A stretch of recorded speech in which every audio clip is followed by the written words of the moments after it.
Darby's translation 1890. The Acts 24. And after 5 days came down the high priest Ananias, with the elders, and a certain orator called Tertullus, and laid their informations against Paul before the governor. And he having been called, Tertullus began to accuse, saying, Seeing we enjoy great peace through thee, and that excellent measures are executed for this nation by thy forethought, we receive it always and everywhere, most excellent Felix, with all thankfulness. But that I may not too much intrude on thy time, I beseech thee to hear us briefly in thy kindness. For finding this man a pest, and moving sedition among all the Jews throughout the world, and a leader of the sect of the Nazareans, who also attempted to profane the temple, whom we also had seized, and would have judged according to our law, but Lysias, the Chiliarch, coming up, took him away with great force out of our hands, having commanded his accusers to come to thee, of whom thou canst thyself, in examining him, know the certainty of all these things of which we accuse him. And the Jews also joined in pressing the matter against Paul, saying that these things were so. But Paul, the governor having beckoned to him to speak, answered, Knowing that for many years thou hast been judge to this nation, I answer readily as to the things which concern myself. As thou mayest know that there are not more than 12 days since I went up to worship at Jerusalem, and neither in the temple did they find me discoursing to anyone, or making any tumultuous gathering together of the crowd, nor in the synagogues, nor in the city, neither can they make good the things of which they now accuse me. But this I avow to thee, that in the way which they call sect, so I serve my Father's God, believing all things which are written throughout the law, and in the prophets, having hope towards God, which they themselves also receive, that there is to be a resurrection both of just and unjust. For this cause I also exercise myself to have in everything a conscience without offense towards God and men. And after a lapse of many years I arrived, bringing alms to my nation, and offerings. Whereupon they found me purified in the temple, with neither crowd nor tumult. But it was certain Jews from Asia, who ought to appear before thee and accuse, if they have anything against me, or let these themselves say what wrong they found in me when I stood before the council, other than concerning this one voice which I cried standing amongst them, I am judged this day by you touching the resurrection of the dead. And Felix, knowing accurately the things concerning the way, adjourned them, saying, When Lysias the Chiliarch is come down I will determine your affair, ordering the centurion to keep him, and that he should have freedom, and to hinder none of his friends to minister to him. And after certain days, Felix having arrived with Drusilla his wife, who was a Jewess, he sent for Paul and heard him concerning the faith in Christ.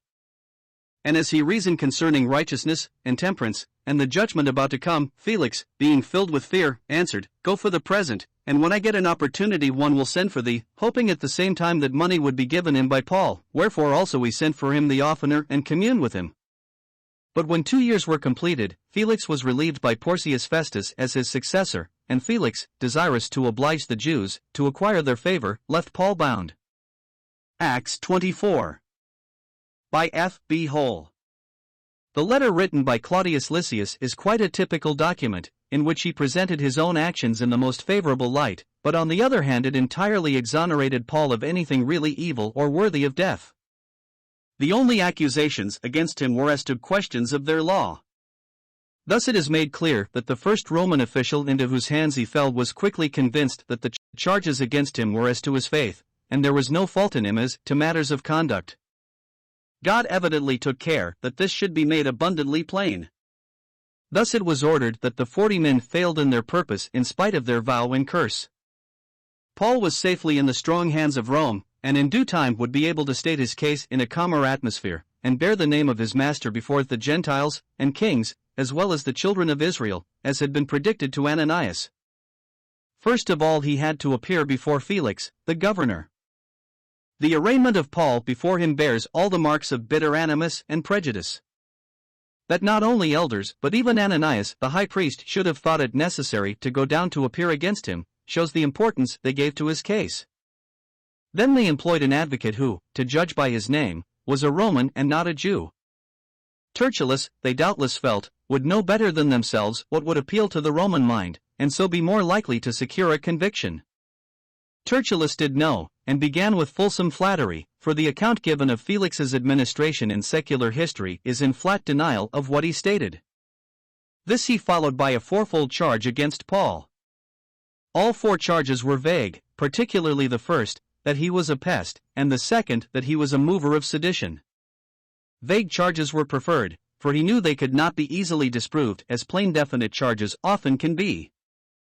The third and fourth charges were a little more definite.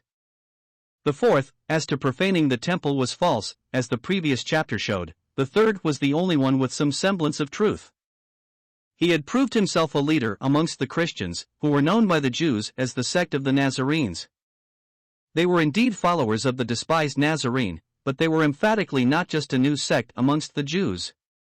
The book of Acts was written to show us they were not this, but rather something entirely new. The world never understands any genuine work of God. Tertullus took care to present the action of Lysias in an unfavorable light, since he had balked the violence of the Jews, and the Jews supported the assertions of their advocate. The Jews supplied the animus and used the Gentile as their tool, as they did in the case of the Lord. Paul's answer was in every way a contrast to the oration of Tertullus. He acknowledged that Felix had had many years' experience as judge among the Jews, but he refrained from flattery. He avoided vague assertions, denying explicitly any disputations and sedition, and pointing out that only 12 days had elapsed from the moment he had set foot in Jerusalem. He showed that while they had made plenty of accusations, they had furnished no proofs, and could not do so.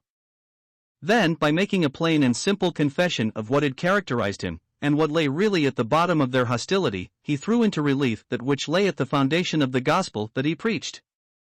They called it heresy, but it was the very foundation of the truth. In this skillful way did Paul announce his belief in all that had been written in the Old Testament, and show that all Christian hopes are based upon the resurrection, which of course has been verified in Christ. And it is just as certain that there shall be a resurrection for the unjust. That was evidently a shot directed at the conscience of Felix, as well as all others present. No one shall remain buried in the grave to escape the mighty hand of God in judgment. Having proclaimed his faith in the Scriptures and in the resurrection, Paul went on to affirm that his conduct had been in keeping with what he believed. His conscience was clear, and he had only come up to Jerusalem on a mission of mercy, and when in the temple his behavior had been perfectly orderly and correct. It was the Jews from Asia who stirred up the tumult, not he, and now that there was opportunity for them to present their charges against him in an orderly way, they were not there to do so. But there were Jews present who had seen him appear before the council, and he knew that they found no fault in him, save that he avowed his belief in the resurrection. Paul knew no doubt that it was the Sadducean faction who were pursuing him so relentlessly and appearing against him, and he took care to make it very plain to Felix that his belief in the resurrection of the dead, as verified in the resurrection of Christ, was the real matter at issue. It may be also that Paul wished to acknowledge that the way in which he had cried out in the council had not been quite free from blame. Felix, as we learn from verse 24, had a Jewess as wife, and so was well informed as to things, and realized at once that there was nothing evil in Paul. He adjourned the court under pretext of waiting for Lysias the chief captain, so once more the accusers were foiled, especially as the adjournment was sine die, as our courts put it.